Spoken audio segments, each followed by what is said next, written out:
Sébastien Charbonnier, je suis enseignant-chercheur en philosophie de l'éducation à l'Université de Lille. Et ma thématique actuelle depuis 3-4 ans, c'est vraiment de travailler sur la domination par l'ancienneté, c'est-à-dire les rapports de pouvoir liés à l'âge.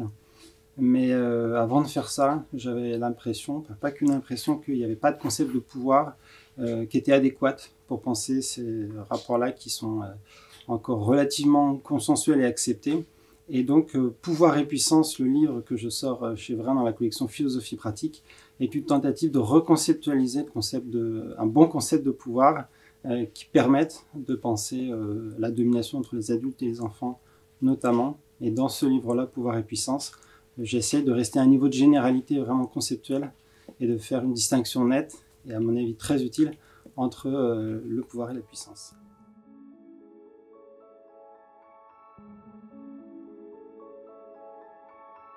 Alors le sous-titre renvoie à l'esprit de la collection, pratique philosophique, c'est-à-dire qu'il s'agit vraiment de travailler un geste. C'est-à-dire pouvoir et puissance, c'est des concepts, ça peut paraître très abstrait, et le refus de parvenir, c'est donc un concept, mais un geste pratique anarchiste qui a plus d'1 siècle, qui est un peu tombé dans l'oubli, et l'idée c'était aussi de réactualiser cette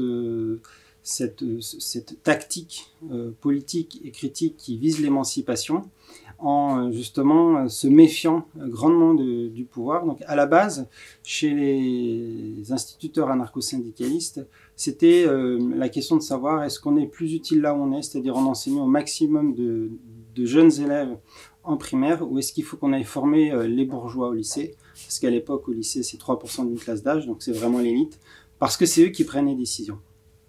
Et le refus de parvenir, ça a été justement ce constat, ce pari, que finalement c'est un piège d'aller vouloir enseigner à l'élite, puisque finalement c'est toujours penser qu'il faut directement aller au niveau du pouvoir, aux places de pouvoir, pour changer les choses, comme si la bonne intention suffisait pour avoir un bon usage du pouvoir. Et le concept de refus de parvenir, c'est à l'inverse de se dire, le problème c'est le pouvoir, c'est-à-dire que c'est le pouvoir qui rend con aux méchants, et c'est pas les méchants et les cons qui veulent le pouvoir. Donc c'est un piège de croire qu'on changera les choses, on arrivera à faire un bien en termes d'intérêt général en conquérant le pouvoir. Donc voilà, le refus de parvenir, c'est vraiment, on pourrait dire que c'est aussi une sorte de discussion implicite avec Lénine, qui dans Que faire disait, voilà, il faut une avant-garde révolutionnaire qui sait ce qu'est le bien et l'émancipation et qui va prendre le pouvoir pour faire le bien des masses. Donc c'est pour ça que ça s'inscrit vraiment à l'inverse dans une tradition anarchiste. Mais l'idée du livre, c'était de déployer, à la fois de déployer beaucoup plus l'idée de refus de parvenir et de se rendre compte que ça dépasse largement des stratégies de carrière ou la question de l'entrisme, est-ce qu'on peut rentrer dans des institutions toxiques pour en faire un bon usage, mais presque toutes les actions du quotidien, que ce soit les grandes tactiques collectives politiques, comme les gestes infrapolitiques dans l'amitié, dans l'amour ou dans les situations pédagogiques. Et par ailleurs, c'est refuser de parvenir de point une joie pure. Ça, c'est aussi parce que je suis spinoziste et puis que voilà, la lecture de Spinoza traverse tout le livre. Mais c'est aussi pour tout de suite annoncer la couleur, parce que refus de parvenir, ça peut paraître triste, doloriste, un peu du renoncement. Ça va être, on va dire, un sacerdoce. On va renoncer à quelque chose de chouette, parce que parvenir, c'est quand même assez jouissif. Et l'idée, c'est de montrer que non, ça c'est le piège, c'est le marketing du pouvoir, qui veut nous faire croire qu'avoir du pouvoir, c'est super intéressant. Et de ce point de vue-là, je tente de montrer que le refus de parvenir, au contraire, d'un renoncement, quelque chose de triste et quelque chose de très joyeux, parce que finalement, ça libère beaucoup d'énergie et de joie que de ne pas s'épuiser à tenter de jouer aux règles arbitraires des rapports de pouvoir.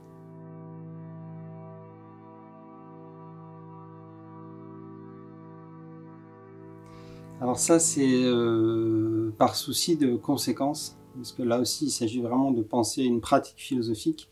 Et de ce point de vue-là, le texte est plutôt un obstacle. Parce que voilà, le texte, c'est de la pensée morte. Ça énonce beaucoup de choses, mais on est très loin de la pratique.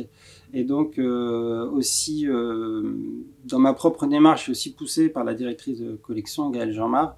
J'avais envie de trouver voilà, une forme d'écriture qui s'approche d'une invitation pour le lecteur ou la lectrice à vraiment être dans une forme de pratique qui n'est pas juste de dire « ah oui, ça c'est vrai, ça c'est faux, etc. » mais que ça incite à une forme d'exercice, d'exercitation, comme dirait Montaigne, presque quotidienne. Et le fragment pour ça est plus généreux, me semble-t-il, parce que le fait qu'il soit court, ça, on va dire qu'on est moins justement dans un rapport de pouvoir de type explicatif. Regarde ma longue démonstration, mon argumentation bien chiadée, et en gros, suis ce que je veux dire. Ça peut, en tant qu'auteur ou autrice, on peut vite être dans quelque chose où on somme l'autre d'essayer de comprendre ce qu'on veut dire. Et l'aphorisme, par sa forme courte, est plus généreux en termes d'interprétation, il laisse plus de marge de liberté. Et l'idée, c'est aussi d'inviter, j'en profite pour le dire maintenant, vraiment les lecteurs et les lectrices à mâchouiller et à s'approprier le texte et voir ce que ça leur donne à penser. L'idée étant pas que moi j'arrive à les convaincre, mais plutôt de pointer des problèmes ou de souligner à quel point quelque chose de contre-intuitif, en fait, ça peut être hyper intéressant de lui donner sa chance, et pas seulement théoriquement, mais aussi pratiquement, de voir qu'est-ce que ça fait si vraiment j'essaye de penser les choses comme ça, voire d'agir de cette manière-là. Donc voilà, l'aphorisme, et puis le fait que ce soit court, ça permet aussi d'exiger moins d'endurance en termes de concentration, voilà, parce que la philosophie a souvent cette image de la rigueur intellectuelle, voire un truc un peu chiant finalement. Et ça, c'est quelque chose qui permet de naviguer plus facilement dans le livre. Il y a un ordre, certes, mais d'une certaine manière, on peut ouvrir à n'importe quel chapitre, presque à n'importe quel court texte, parce qu'un aphorisme, c'est un texte court. C'est un mot qui n'est pas forcément connu de tout le monde, j'emploie beaucoup, mais voilà, j'essaie de faire attention. Et là, il y a 14 chapitres, plus de 500 aphorismes, donc on peut presque naviguer dans le texte comme on veut. Et voilà, c'est souci de désamorcer les effets intimidants et trop théoriques de l'écriture philosophique.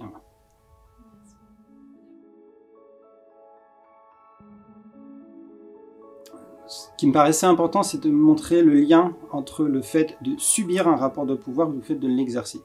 Souvent, on a tendance à vraiment le voir, et c'est le cas du point de vue politique, en termes d'oppression. Il y a quelqu'un qui jouit de la place de bénéficiaire d'un rapport de pouvoir, qui peut exploiter les autres, et une personne qui le subit. Mais si on veut échapper au rapport de pouvoir, l'idée c'est d'échapper à une place comme à l'autre. C'est-à-dire, pour moi, c'est pas un livre pour les dominer, de dire des recettes pour vous en sortir, c'est ça, mais c'est aussi un livre pour les parts de dominants en nous. D'ailleurs, je ne devrais pas dire les dominés et les dominants, mais les parts de dominés ou les parts de dominants, en tant qu'homme, en tant que femme, en tant que blanc, en tant que racisé. Et c'est ça le piège qu'il faut éviter. Et c'est ça que le refus de parvenir permet de faire.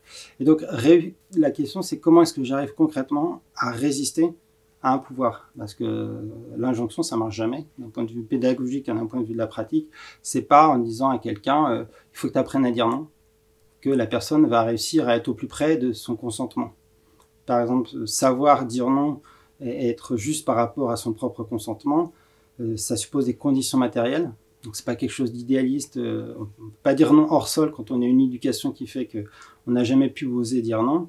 Et puis il faut savoir émotionnellement résister à un pouvoir qui justement n'est pas juste quelque chose qui demande, mais quelque chose qui exige et qui nous contraint moralement, affectivement, par notre éducation, à dire oui.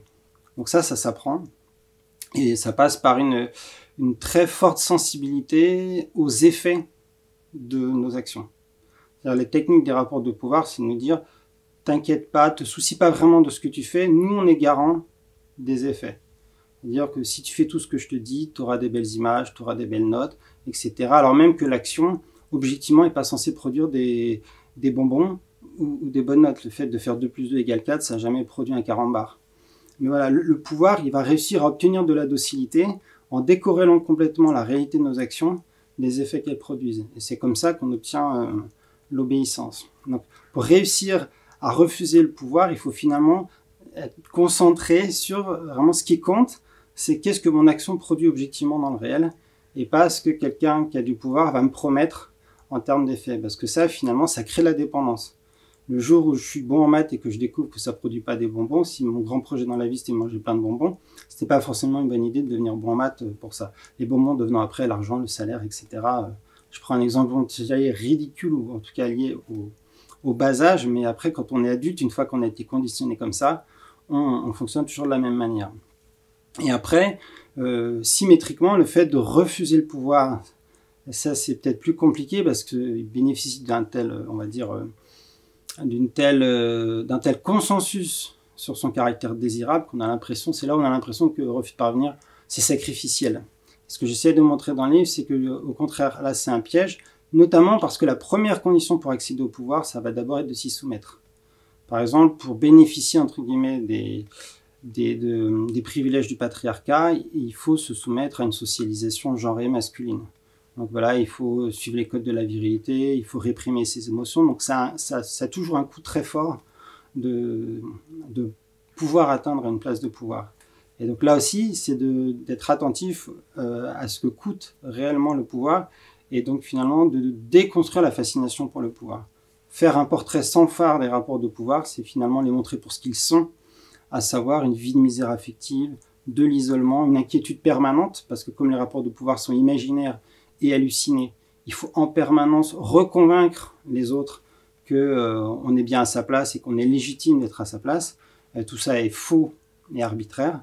Donc c'est aussi une vie très épuisante que de se conformer au pouvoir. Donc voilà, l'idée c'est finalement de reformer la sensibilité et l'imagination pour sortir de ces rapports-là qui sont d'abord des rapports hypnotiques de captation et de fascination.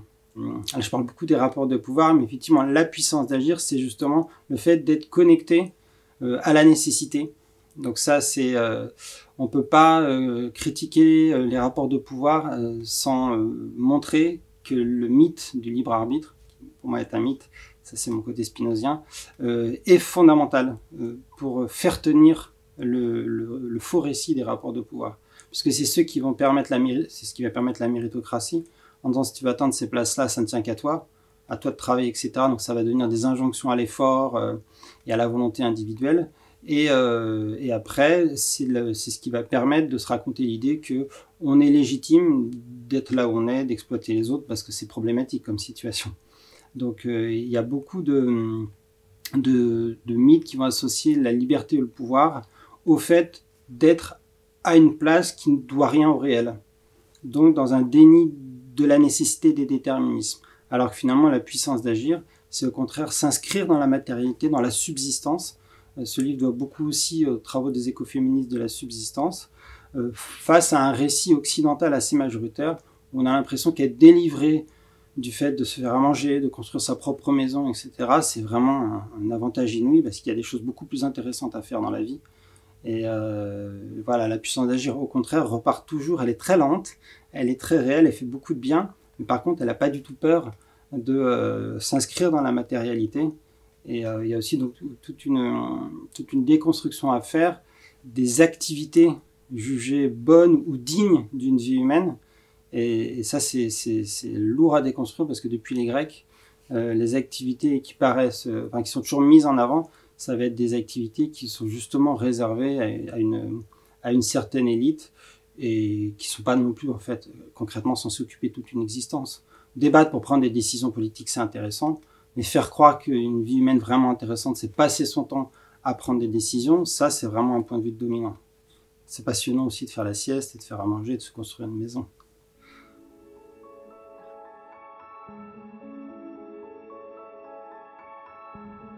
Pouvoir et puissance, c'est une montée en généralité. C'est-à-dire que le refus de parvenir, c'est le concept général politique, et Aimé s'apprend aussi, c'est pas dit dans le titre, c'est sur le refus de contredire. Donc le refus de contredire était un cas particulier de refus de parvenir, puisqu'on peut dire que contredire, c'est parvenir à maîtriser l'autre grâce au savoir.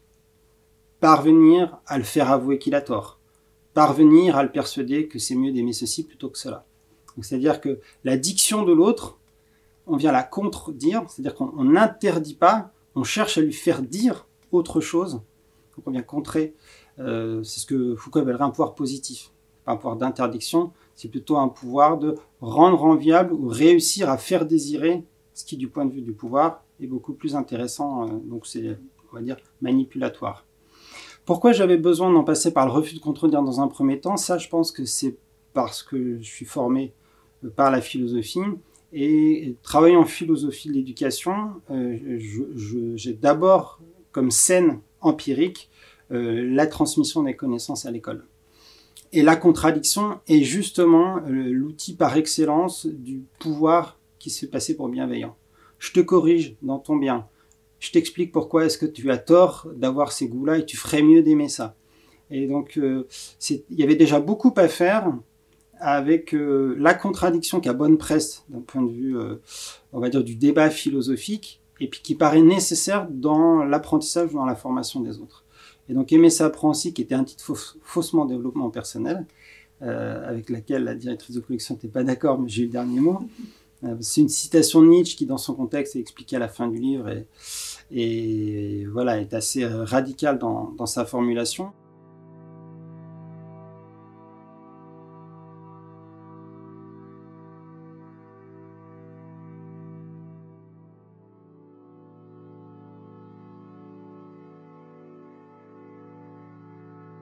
Mais cette idée du refus de contredire, c'était prendre acte qu'on ne peut jamais aider l'autre à devenir meilleur en lui montrant qu'il a tort.